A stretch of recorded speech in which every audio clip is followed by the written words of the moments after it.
We caught this raccoon on our property today and we're just putting it up in the fur shed and wanted to do a quick tutorial just on tails. This is going to be a quick how to skin a tail. So this is going to be for all your fluffy tailed animals like your raccoons, your coyotes, your fox, your fish, things of that nature. So we're already into the process. We've cut around our legs, we've cut up across, we're going to cut out, our vent here in a moment, but wanted to stop and show you about the tail. So tails can be daunting, but they really don't need to be. I'm actually going to put up the other side of this. Well, here, we'll show you first. I'm going to start my tail cut right underneath the anus there by pinching, sliding my knife underneath, coming out, and just making a quick incision. Then I'm going to connect both sides around. On some animals, like your weasels, you got to be careful here, or skunks, because there's glands. On a raccoon, you don't have to worry quite as much. So I've come around, and then I'm now going to put up my other side. We just have that foot down because it makes it easier for skinning around the legs. So now that we've got it cut around our anus there, we're going to focus on the tail. The key to this whole process is keeping this fur as split as possible. Imagine like you're parting hair. And so I'm going to split it with my hands. And I'm going to wrap this hand. I'm right-handed, so wrap my left hand around and grab the other side. You can see that part. If you just take this when it's all long fur like that and cut right through it, you're going to cut a lot of these guard hairs. And then if you ever want to sew this back up for like a coonskin cap or something, you're going to see a bit of a split. So we're going to try our best to get down both sides of the under fur. So we're essentially just looking at skin. And we're just going to start. I've got a really sharp pelting knife here, cutting straight back. And just do this in little 1 to 2 inch increments. You don't need to rush this process. So we're just going to, again, a couple inches at a time. And I'm running this right down the center of the bone. So you want to be careful not to slip off one way or the other. And so you can start to get a tear or a cut. And if you get past the base of your thumb here, that's when that kind of starts to happen. So again, just nice and slow. And we're going to go about, I don't know, 1/2 to 3/4 the way down. If you're new to this, see, it just started to go.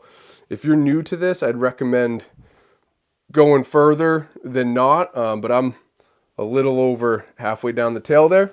I'm going to come back up at the top, and you can run this right out to the end, and there may be some utility for that. But as you get down and that tailbone gets thinner and thinner and thinner, you risk cutting off the sides more and more. So we're going to skin the front half of this, and then we'll pull the rest of it out. So I'm going to start up, back around the legs, skinning either side of the tail.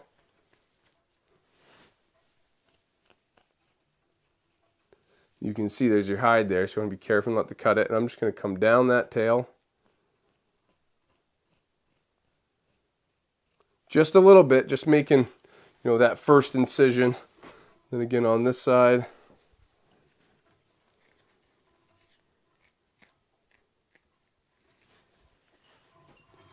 It's funny, being right-handed or left-handed, there's always going to be one side of the raccoon that's easier than the other, or of any animal. And again, this works for your raccoons, your coyotes, your skunks, anything that's got that long, bushy tail. The animals that it's not going to work on are like, a beaver or a muskrat, where you don't necessarily save the tail for its fur. And then an otter is a bit different as well because they have that short fur on their tail. So I'm just using the tip of this knife and going nice and slow to get both sides started. And once both sides are started, I'm going to come back up to the base. You can already see it wants to poke through there. And just go slow. Now I'm going to put this hand underneath to create that triangle. So that's the stuff that you want to cut. So by putting this hand underneath and spreading apart with my fingers, I can see exactly what I need to cut. And just stay close to the bone. Because the closer to the fur you get, obviously the greater the risk of cutting it.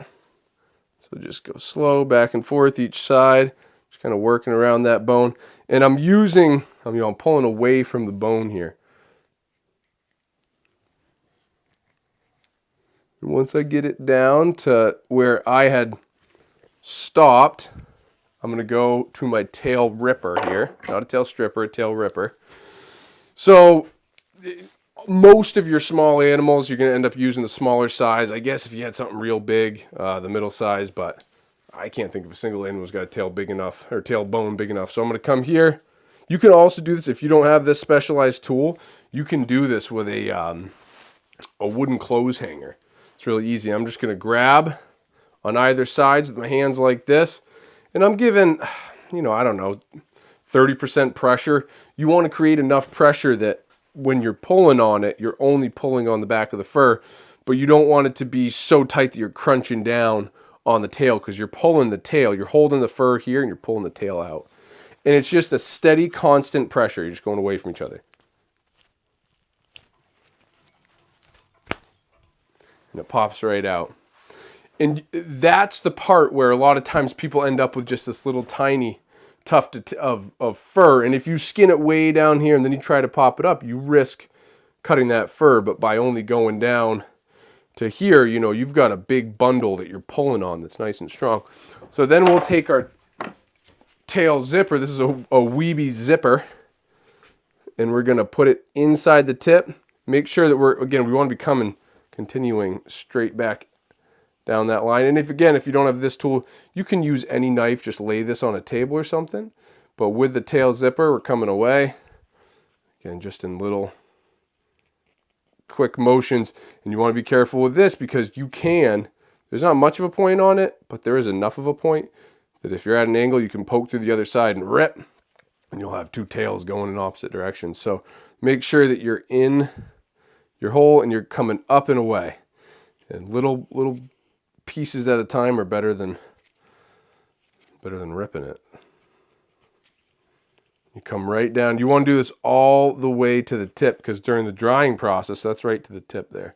During the drying process, we'll flesh this out, and then we'll dry it so that this specific area is nice and dry. You don't want any mold or anything in there. But that is how you skin the tail of a coon or any other animal. It's not difficult, so good luck out there.